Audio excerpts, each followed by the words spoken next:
And it means that Ultra Prime here going to go with the Kalista, an aggressive bot lane. Could also try and look for the jungler here as well if they want to, but looks like Cryin happy to just go back towards the Swain and kind of provide this front line for Ultra Prime.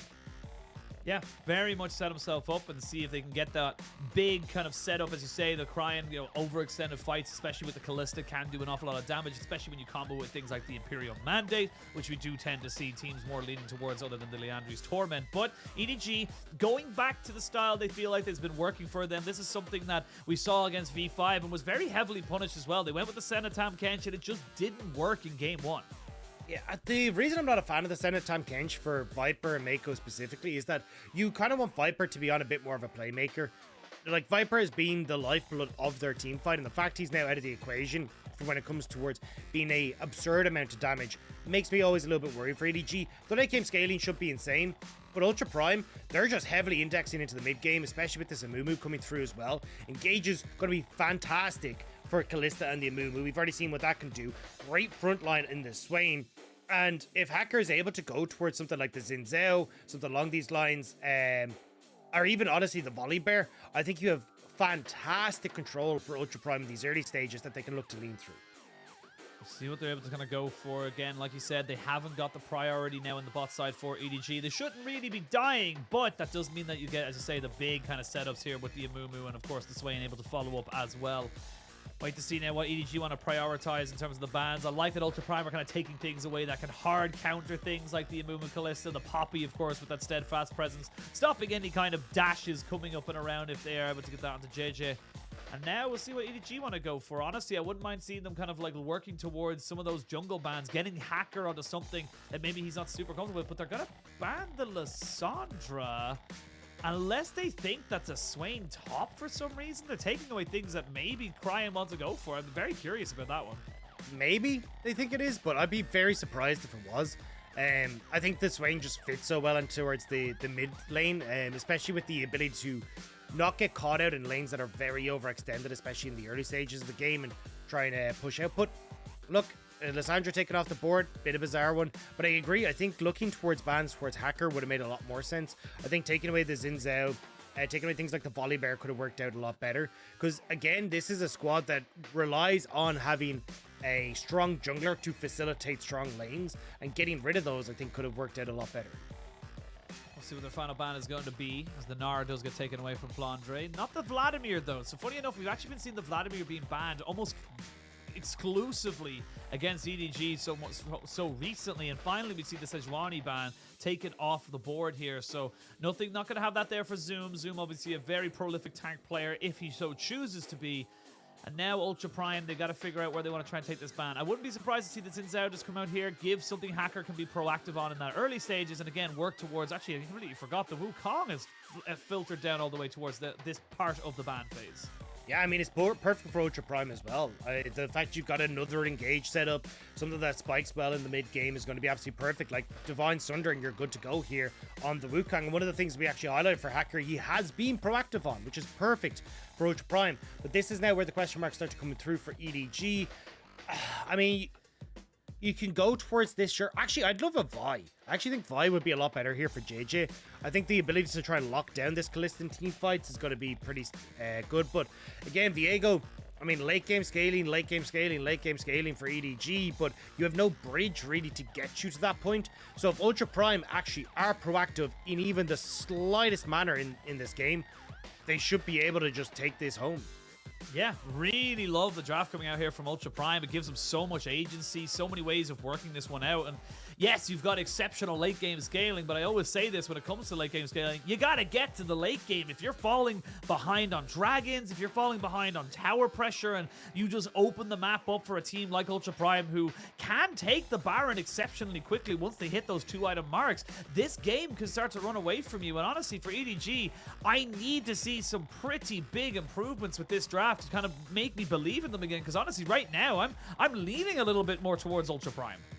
Yeah, I mean, I think the draft is spectacular for Ultra Prime. You have some answers here coming with the, like, Gangplank does good against Kalista, and Azir has good push against the Swain in the mid lane and stuff like that. But I just feel like when it comes towards the ability for Ultra Prime to play down towards this bottom side, start to stack dragons, rotate around the map and look for rift heralds and stuff like that. I just don't see where you're able to match that on the AEDG side. And that's my biggest worry, especially when we talk about like trying to get off the bat running. Like EDG have the second lowest first blood rate in the league. You look at Ultra Prime, they're third in the league for first blood. Like they want to get a couple of these kills going early, and there's just no one on EDG that can really answer if you end up in like the mid jungle, the jungle support, jungle AD carry support is all in favor of Ultra Prime. So yeah, this is where EDG need to kind of find some miracle to prevent Ultra Prime from running away with the early stages.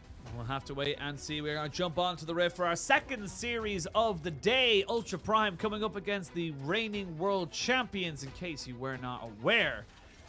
This is going to be a bit of a test now, I feel, for both these squads, despite the difference in the standings. Of course, EDG 5 and 3, Ultra Prime 2 and 5.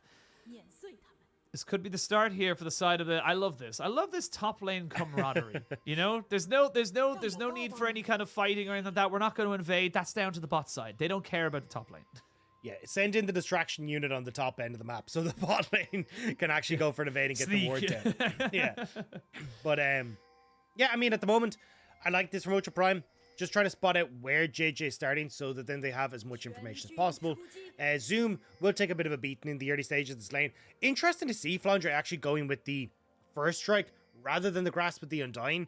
Traditionally, we see the grasp with the Undying because it actually makes you a lot tankier in lane, and it means that it's a little bit harder for people to find the all-in against you.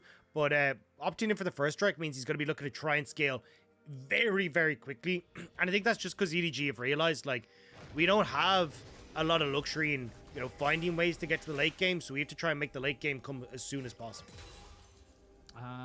Yeah, Scout got a little bit of XP off there, so I was wondering if he was close enough there. I greatly underestimate the range of that one there, so Scout gets himself up to a nice little bit of an XP lead already in this lane, as we can see that Jiejie starts off towards that top side. So both junglers on their blue buff side of the map means we're going to maybe see them go for either creative pathing, which we have seen quite a bit today in the early stages, or just go for a little bit of a straight up setup and the way they have set their ways. But ShiauC now trying to look for an engage on this bot side. I will say the Tahm Kench Senna does mitigate a lot of that early game pressure you have with the Amumu and the Kalista. You are very, very tanky, of course, as a Tahm Kench once you start to get their full access to your abilities. And it shouldn't be too hard for the side of EDG to survive at least the first early bursts. It's just about making sure Viper never gets caught. Like, if you ever catch Viper with that, he's good as dead. Too much damage coming up. You got a ton of slows. The ability to have that second bandage toss as well means that even if you cleanse and flash, there's always the chance of another follow-up as well. So you just got to be very careful. That's why even when you look at the way Viper and Meiko were positioned, Viper is basically hugging the backside of Meiko to make sure that the Tahm Kench was always going to tank that initial bandage toss. We're probably going to have a little bit of a slow one at the start here, as Scout is going to put down a little bit of pressure. Actually walks back into the Visions of Empire there, sadly for him. But we're going to have a little bit of a moment here to kind of talk history as such, because I feel like when we look at the LPL and the World Championship winning rosters that kind of come back after that, you know, you think of IG in 2019 after they won in 2018, you think of FBX in 2019, you know, or 2020 after they won in 2019. They never really have the same level of impact as they do the year after they've won the World Championship. And I think it's kind of a perfect storm of things. I think for IG specifically, they had the perfect meta for everything they wanted to do. Ning was able to get the champions he needed to be a success. Rookie and the Shy were still fantastic, but because all the different stopgaps that were, you know, being used against them had now kind of worked with them, they're able to kind of make these things work. But seeing a bit of a scrap over the scuttle as Hacker going to take a little bit more damage than he probably anticipated he needed to take, and actually forced a flash because Viper was on his way and could have gotten the root. Yeah, you're just getting the complete hell out of dodge there. I don't think he needed to flash. I definitely think you could have just walked around it if EDG tried to fully commit. Having Elk and ShiauC there probably could have turned it, but either way, Hacker now kind of pushed out of the bot side, and we'll just move back up, I believe, towards his top end of the camps. Although he is moving bots, so maybe they're trying to make a play off of the fact Viper and Meiko are pushing out this bot wave.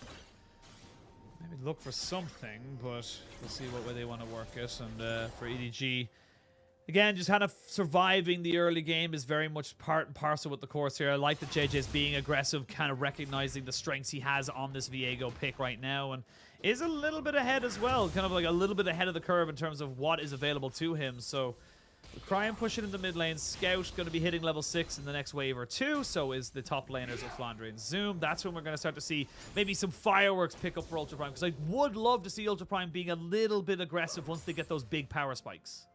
It is going to be another 2-3 minutes before we really see that. But I do want to go back to that conversation that you started, because I definitely think it's hard to find as EDG, when you come back from a World Championship and you've been playing deep into the split as well, then to come back to try and then find that motivation to be like, okay, well, the split's starting up again. I'm just only back a few short weeks. I haven't really seen my family or friends or had a bit of time away from League of Legends.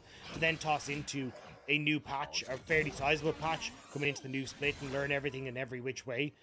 It can be hard to get that motivation to kind of strike it up. And once you fall into that hole, it can be kind of hard to get it back out, to be perfectly honest, because, well, you know, why am I trying desperately to make it to the next stage? Why am I not allowed to have a bit of a year off or a bit of a break? And that can be very hard to get yourself out of that and find that motivation to keep yourself going, especially if you have another tough split where you go, hey, we win spring, then we go to MSI, and then it's straight into summer, and then it's back into Worlds. Like, it's a very intense year for teams that do make it deep into this split. Yeah, absolutely, and it kind of feels like it's becoming harder and harder in the league sphere, I should say, because of just the sheer amount of games you play to really have another dynasty, shall we say, like the SKTs of years gone by. You know, you don't really see a team making multiple back-to-back worlds. And I will say T1 as an organization still fantastic in their achievements, but it is very much coming down to the likes of, you know,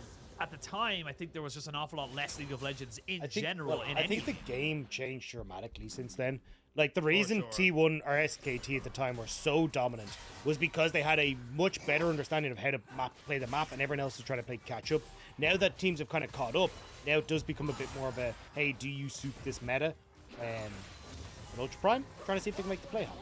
Can they suit this fight? They're going to jump down onto Meiko, who flashes away, still has access to the grey health, and will pop it just to try and mitigate some of that burn damage from the Ignite. But getting the flash there for an Ignite, very much worth it for the side of Ultra Prime. And now Jiejie trying to see if he can do something here. Nice scoop on top of Cryin, who does pop out into Demonic Ascension, keeping himself alive and healthy for the moment. You can see him. They can't really get too close to him. And no one loses any flashes or summoners in mid, but Cryin takes an unfortunate trade. Even had the heal available for Cryin as well, so if you try to overcommit there, Hacker's moving up river, heal comes through, now Cryin gets the heal for even longer off the demonic embrace, or sorry, not embrace, but here we go. Hang on. Yeah, maybe looking for something. ShiauC does hold on to his flash, just not really wanting to try and bluff himself out there, but it ends up being a trade there in the bot lane in terms of health bars. But Ultra Prime, with the priority they have now in bot, do get themselves a dragon. It's exactly what we wanted to see from these guys, because we knew that if they were able to get that priority with the Kalista, they should be stacking these drakes. The earlier the better as well for Ultra Prime. Realistically, they're looking for a 2-item spike. You want Hacker to have the Divine Sunder plus like bits of gizmos and gadgets, but Cryin having Imperial Mandate, Riley's Crystal Scepter, Elk having the Immortal Shield Bow, Runins, or the Gwynsu's Rage Blade. Like, these are going to be so crucial for these fights, and if you can try and time these dragons around that spike, that's where Ultra Prime are at their strongest. Our EDG, though, using the priority they have in mid to start up this Rift Tower, though, so nice trade from EDG, knowing that Cryin had to reset and just using that to their advantage. Yeah, very nicely done there, and that's going to be an early advantage now, maybe towards this top side, as we kind of just left this on an island, as we always say, for the top lane. They kind of do their own thing until pretty much the 14-minute mark where they get access to that Unleashed teleport, but nothing to be done just yet, as Scout has to be pushed in underneath his turret. You got to be careful here as EDG. Flandre hasn't cleared out the wards. Hacker was roaming up and Cryin had push, but for the moment they're just going to hold the trigger for now. They don't want to go too overzealous and get themselves caught out.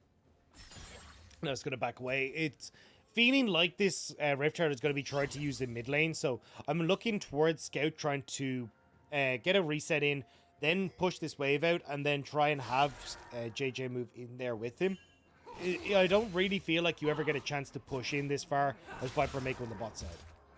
Well, Elk, you need to be careful, buddy.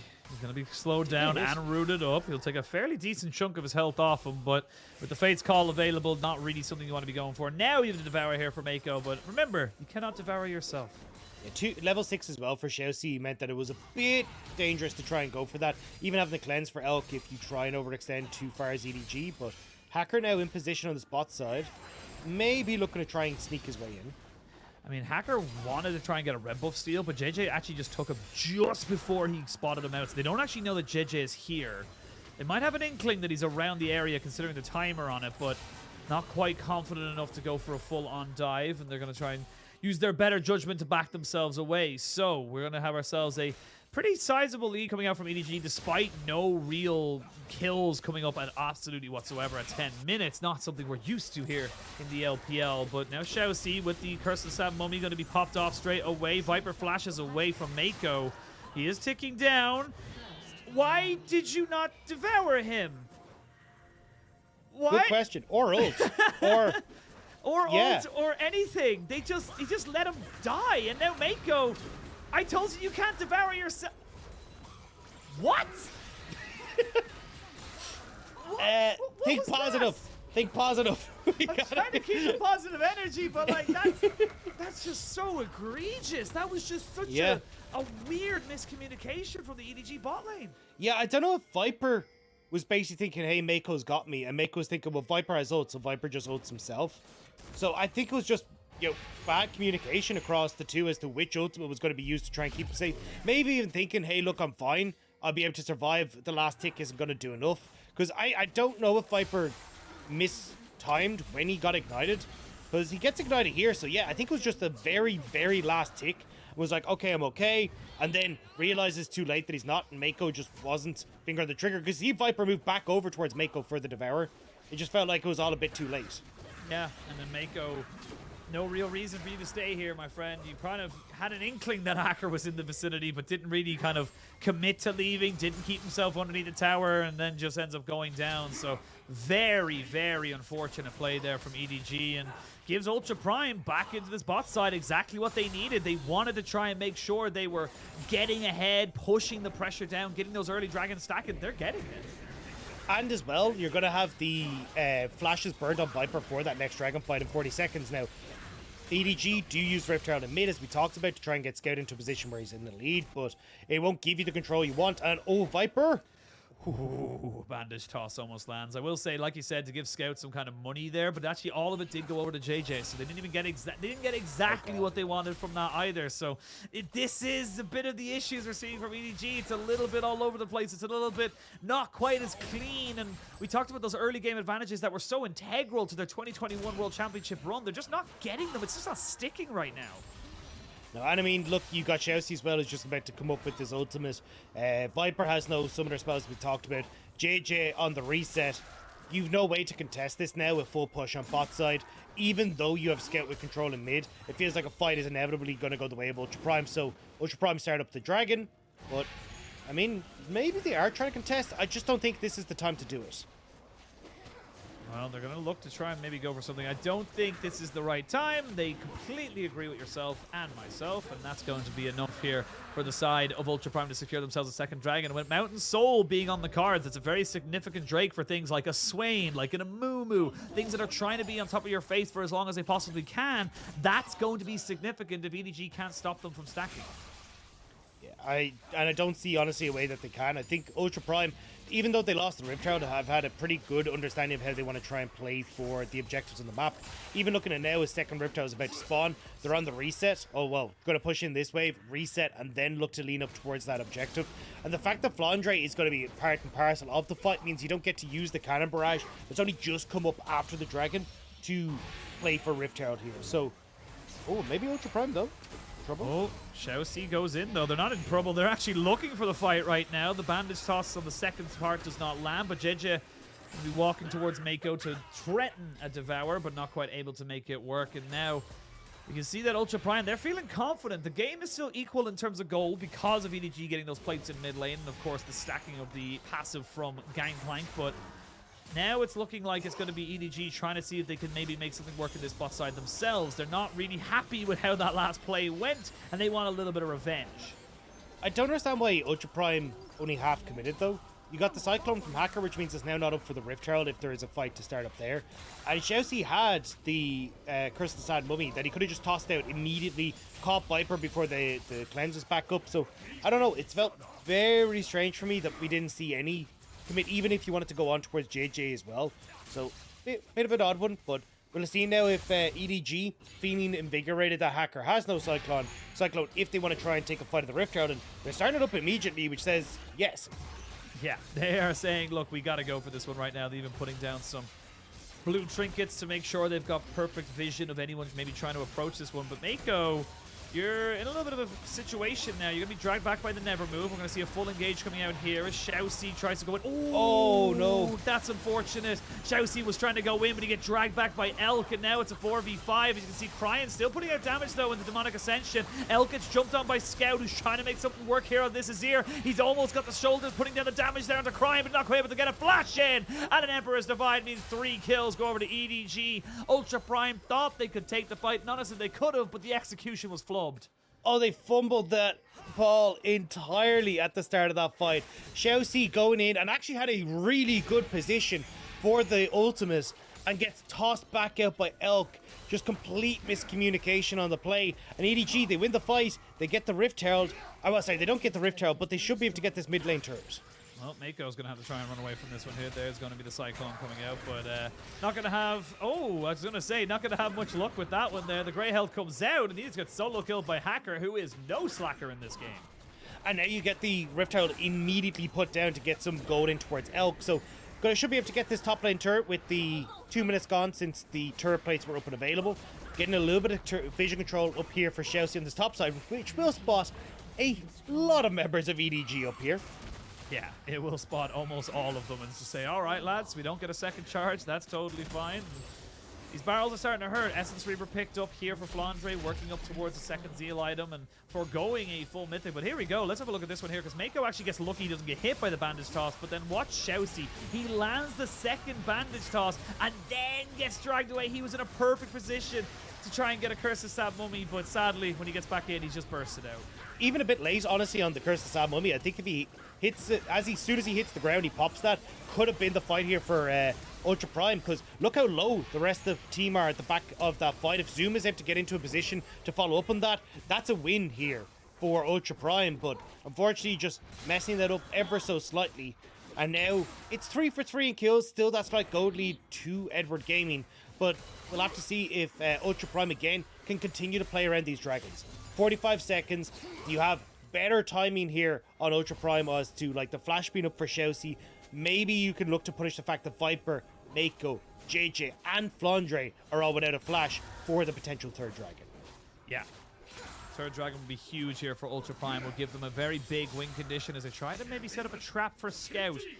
On the Azir, he's been stacking up very nicely. Still not quite there in terms of being a massive late game threat, but getting up to his first and second rounds. We actually see the fully completed Grievous Wounds item here for Flandre, as he's now going to try and see if he can make something work here. Now Viper needs to be a little bit careful. The Never Move lands there onto Jiejie. Viper gets devoured here by Meiko. They're trying to just make this one work for themselves, but not quite able to get the damage down. And with the Cannon Barrage coming out, Cryin forced to go golden. He's very much caught between no man's land, and he gets taken out by the Sand Soldiers. And now EDG, despite everything being thrown at them by Ultra Prime, Scout was huge with the Emperor's Divide, and they will slaughter the rest of Ultra Prime. Zoom can only come in to try and maybe help ShiauC, but at the end of it, he has to watch his friend die. Scout is a monster on this pick. It's done and dusted for Ultra Prime. EDG, they look to take the fight before you enter into River, which means you've got the safety of the tower there for EDG. They're managing to get Meiko to help get Viper to safety, and Scout destroys Ultra Prime at the back of that fight. I mean, we may not like it, but this is what peak first pick looks like, and the Azir is coming out huge right now for Scout, and that is just, I really want to see the replay, because Ultra Prime throw everything at EDG, and you can see the power of the Tahm, Kench, and the Senna. It just takes so long to kill them. I mean, I'm not going to lie, though, for Ultra Prime, patience was your friend here. and they definitely were not patient. Zoom has TP pushing in top wave. All you have to do is wait for EDG to try and enter river or get that little bit further forward, and then you can look for the engage. But you're 4 versus 5 here. You can't actually aggress because you're such a short range composition underneath this tower, and Zoom isn't here. So that's why Scout is like, okay, well, even if the TP comes in late, I can make the play. And let's be realistic. We all know what Scout's like on Azir. He's been absolutely insane time and time again on this play. Ridiculous amounts of opportunistic, kind of just setup, really. And you can see Zoom comes in and kind of says, all right, ShiauC, I'm out. Like, Flandre's still everyone's super healthy. The only one they maybe could have taken down was Meiko. And now 3 items coming up now for Scout. He got himself that cosmic drive, so he knows he is the carry. Flandre walks straight past some people here just to try and keep himself in the top lane pressure. They don't actually know that these people are here, and there's going to be TPs coming out. Flandre now finding that Zoom is here. There's a kind of barrage, a flash away. His Hacker's there to use the Cyclone. That's going to be a dead Gangplank. They use a TP in from Scout as well, as EDG just get caught out a little bit, not dotting their I's or crossing their T's. Yeah, you still only get a pick, though, and TP invested from Cryin. They need to try and find a little bit more in the 4 versus 5, but ShiauC's resetting, so they're not going to actually look for the fight. So it is a pick, which is nice, but not too much else to write home about. And that's the big thing. I think the biggest kind of issue for Ultra Prime now is that they lost that 3rd dragon. Their wing condition that they were doing so well to stack up towards is not really looking that great all of a sudden. And you can see Elk really struggling to get up and do any kind of significant damage to anyone on the side of EDG because he's on a Kalista. He's so short-ranged. And this could have been a very different game if the last 2 engages for Ultra Prime had gone differently. We see Elk and ShiauC messing up. Hacker then going too aggressive and not being patient enough at the dragon. This was their moment to actually turn this game in their favor, but you're starting to see now, like, Scout picked up the Cosmic Drive. He's now working up towards a 3rd item. Viper as well. You've got 10 minutes now, well, sorry, 7.5 minutes before the 4th dragon's really a factor for EDG. And, I mean, if you're looking at nearly 30 minutes into the game before you have to worry about dragons, you're in a great spot for EDG. And I mean, the thing is as well is that you would expect the early game team to have the vision controller. And again, our observers highlighting they don't. And even Cryin having to go towards a much more defensive build, not going towards the Rylai's Crystal Scepter, in fact, going towards the Zhonya's. So his power spike not going to be as potent. The TP comes in here from Zoom, though. A Scout, yeah, I don't think he's going to be able to get out of this one here. Cryin should be able to check that brush. And they should, what? Oh my God, no. No! Oh my God, they think he got out. They think he got out with teleport or something. No way! That's absurd. I'm speechless. I cannot believe Scout got away with that. The fact that no one checked the brush is absolutely insane. Like, they have all angles covered. Like, all they had to do was keep closing the circle. I can't. Again, it's small little things like that. I guess Scout has just got so much going for him. We will see a Devour come out here as the Cannon Barrage used to try and stop Ultra Prime from going in on top of this one here. Hacker in a little bit of a troubled spot right now. He's kind of staying in his little bit of a dummy form, but they weren't buying it for the start there. Flandre is here. Remember, he's got some big barrels, and they're already chunking out Cryin. A very tanky, remember, he's gone very defensive in his build. ShiauC not quite going down, but he is no way going to be able to participate in this fight. Elk flashes away. EDG are pushing forward confidently, and they're saying we can almost get absolutely everybody. But while that was all happening, Zoom's playing PvE in topside. Yeah, he has no TP to try and get to this fight, so Flandre in a better position to group up, and now EDG will get to turn over towards the Baron. We're just getting a replay on the bottom side.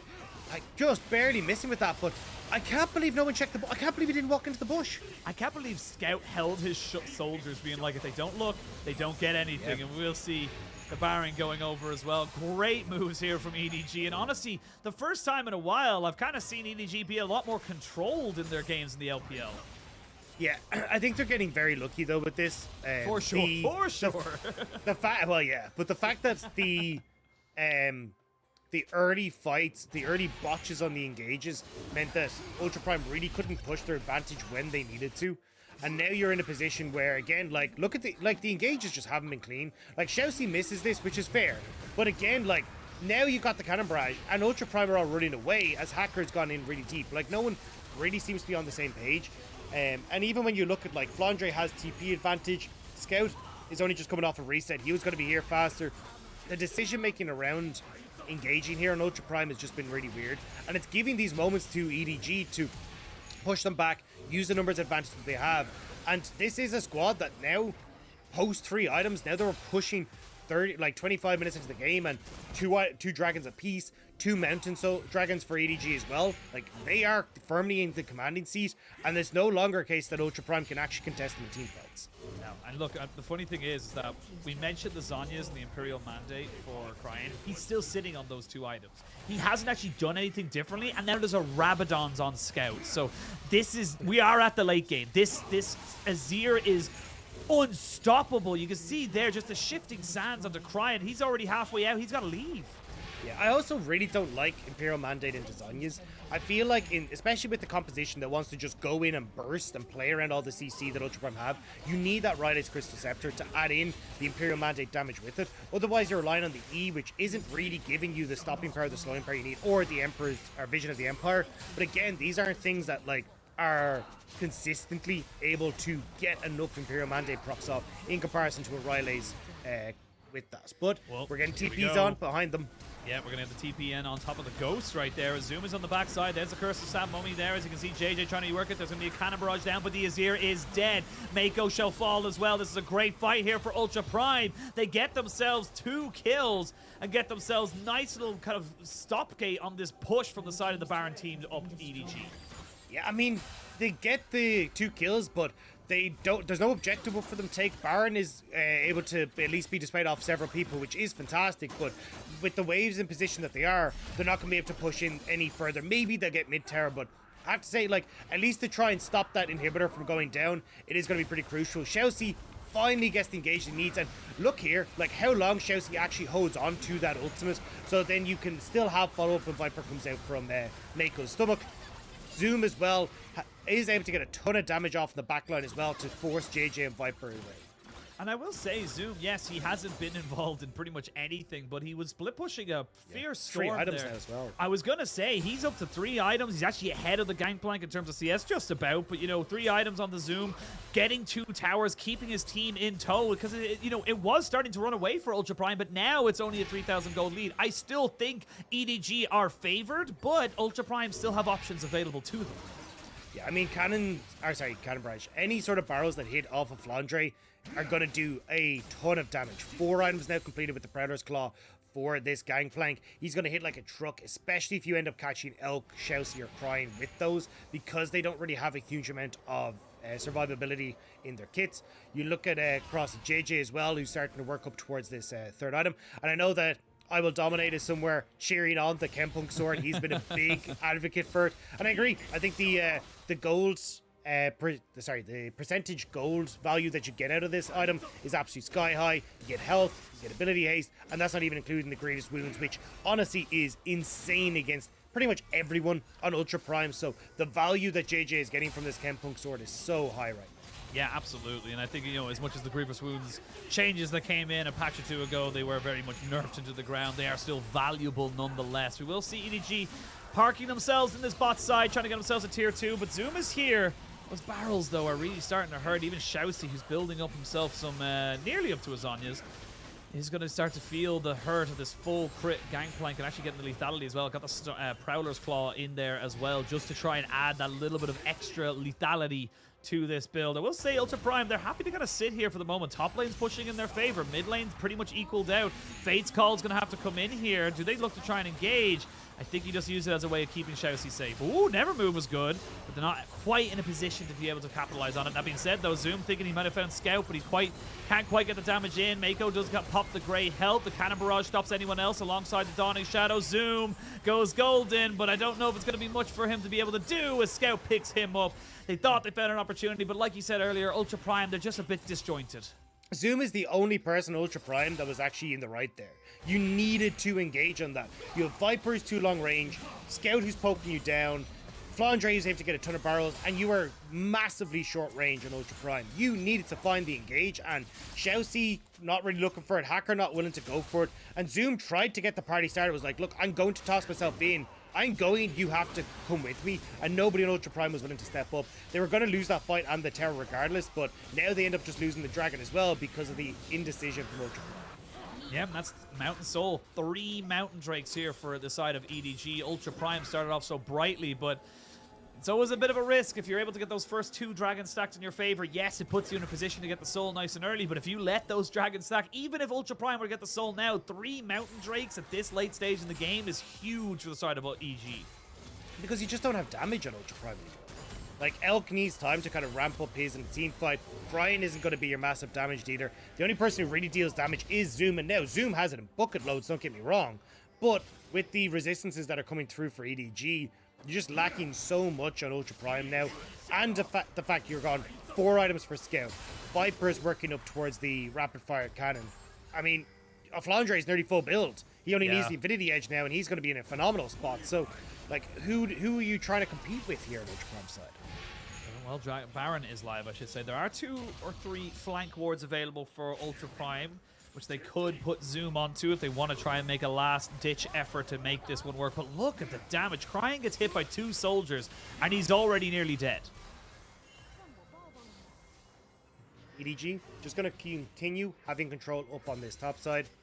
And, yeah, I mean, this game's done. For Ultra Prime, you needed to kind of hit the ground running with your composition, and I loved it. I thought it was really good, but unfortunately their engages are messy, and maybe we get a weird one again. Oh no, Cryin. Why are you here? Why are you trying to make this one? You're not Zoom. Can't make this one work, and even with a tier 1 in there, it's still up and available. The Cannon Barrage. They just really want to make Cryan's life a living hell. Does about 1,000 damage, but nothing else to do. Scout finds ShiauC. There's your engage gone. EDG probably just going to run it up mid lane in the best way possible and get themselves a win. Yeah, and I feel bad for Cryin there. Clearly, Ultra Prime were convinced that EDG had started up the Baron, so he goes, right, I'm going to TP in behind them to help the flank, but EDG were not on Baron, and they just ran directly into the Swain. Yeah, you can just see it as he's TPing in. A barrel just pops up, and he's like, oh dear, this is not going to be a fun time. But 3v5, can you make anything work here? The exhaust goes down onto Hacker, who tries to get the Cyclone down. He's already been burnt off, goes into stasis. Scout actually very, very low, as is Meiko. As you can see, Elk trying to do some decent damage. Zoom as well. They almost get this one working for themselves, but again, like you said, it's too far gone. Jiejie now actually going to get himself another effigy. Cryin is up, so they won't be able to end the game just here. Yeah, I mean, 3 for 2 in that situation and holding on to the game is actually pretty clutch for Ultra Prime. So, well played by Zoom to hold on to that side of the fight, and Hacker getting the engage. It does mean, though, EDG will move over towards the Baron. With no jungler, I don't see a world where Ultra Prime can steal, but, I mean, EDG are low. Maybe you can actually look for the kill. You might be able to do it, but they have to defend. Yeah, there's not enough time to get themselves out there. They don't have the vision control, and they are just going to end up losing that Baron. But let's have a look at the replay here. It's going to start off on this. Again, Hacker gets a good 3-man ultimate, and you can see Zoom just puts out a significant amount. The exhaust going onto the Wukong instead of the Gwen was huge. Yeah, and the fact that everyone's lining up for each one of these needlework procs as well is so good for Zoom. So Zoom really helping to carry that fight, and alongside Hacker, who got that good engage. Even you can see Jiejie walking into the Cyclone, so 4-man Cyclone, and then perfect setup for Zoom with all of the procs, the needlework. We're able to carry that. I mean, this is where, like, if you're Ultra Prime, you can get that massive wombo, you have a chance, but it's just so difficult to do. Rylai's Crystal Scepter now completed for Cryin means he can help add a lot of damage to those procs coming through from his teammates of the Imperial Mandate, but I don't know. Full build now for Scout, full build now for Flandre as well. It's so difficult to try and fight against the late game prowess that is on EDG right now. Yeah, you haven't even got the rapid fire yet. You've got a Guinzu's Rage Blade for Viper. He's going full damage DPS. He knows that it's not going to be about the poke or anything like that. It's going to be about him just getting auto attacks off. Or maybe it doesn't even matter at all. He just knows these fights are going to go on for a little bit longer than he probably anticipated. ShiauC flashes, misses the bandage toss, and honestly, that feels like that was the moment. Well, we're going to go try again. They have to. They have to try something, but you've got the Fate's Call coming in. But ShiauC, 1 barrel and he's dead. He doesn't even get the ultimate off. That's going to be EDG now backing away from Zoom, who's already used the needlework to try and keep himself alive. The Banshees goes down, Zoom down below half HP, and with mid lane spiraling in with supers, baroned up minions in the bot lane, EDG survive until the late game, and they are going to be able to overpower Ultra Prime. Yeah, Ultra Prime not able to take advantage of the early game, and now EDG will stand tall in front of the base. Yeah, they're going to be able to take down these Nexus turrets. Hacker trying again to see desperately if he can make something happen, but you can see with the Senna, with the Tahm Kench, there's just not enough damage. You can see Scout's not even trying to get people into bad positions. He's using the ultimate as an execute at this point in the game. A double kill goes over to him as Hacker gets deleted by a barrel. The full crit Gangplank doing so much. Triple for Scout on the fountain. Stop it, they're already dead. They're already dead and the game is already over. Leave Ultra Prime alone. God, that was brutal from EDG at the end. But yeah, unfortunately for Ultra Prime, they had a composition that could have done really well playing around early objectives, playing around their team fight, but they just never really got themselves set up for success. The team fight engages were very messy when we look towards like second or third Dragon, Rift Herald, and honestly kind of across the board as well. They just didn't really look comfortable trying to all get onto the same page together. And you can see the results. EDG managed to weather the storm. They actually managed to get ahead of the curve as well because of the early gold Ultra Prime had fed them. And then late game came along and there was just nothing Ultra Prime could do anymore.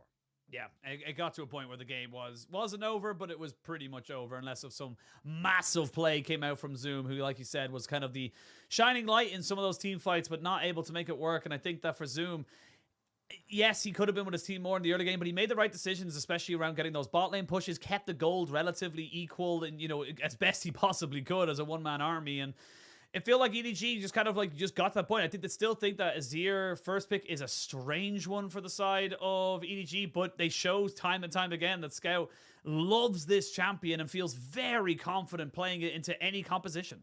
Yeah, honestly, Scout's the best Azir that we have in the league. It's just a case of like how that identity fits in with the EDG. But look, if you're able to have this moment where you can get to the late game, it's going to look incredibly powerful. And Scout piloting the Azir is absolutely insane. He's had highlight reel after highlight reel on this champion. And you can even see from the damage there, 43,000 damage in this game.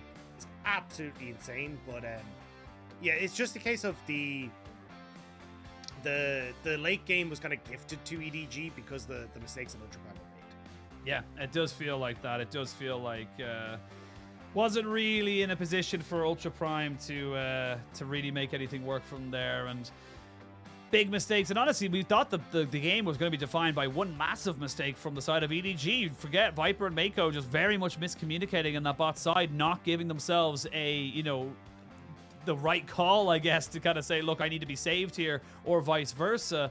And it ends up not really mattering that much. I just think that Elk and ShiauC just weren't able to get things going. You can see there with the damage percentage for Elk, despite that start, only not even 20% of your team's damage. That's just not good enough. Yeah, I mean, the damage percent massively inflated for Zoom as well when everyone in EDG was lining up, just tearing apart EDG when he got to those fights. But that's the thing, right? Unfortunately, EDG just were that more ahead, significantly far ahead, and you end up in a position where there's not really a huge amount you can do. And I think you're kind of seeing that for EDG. If they do want to continue with the style, it's actually very similar to what Viego was talking about, saying that, you know, Azir is absolutely busted at the moment, and because you can scale to the late game, if you can slow down the pace of the game and get there, Azir is going to pop off, and it feels like EDG are kind of latching on to that same mantra as well. Yeah, seems to be working out for them as they take themselves a 1-0 lead in this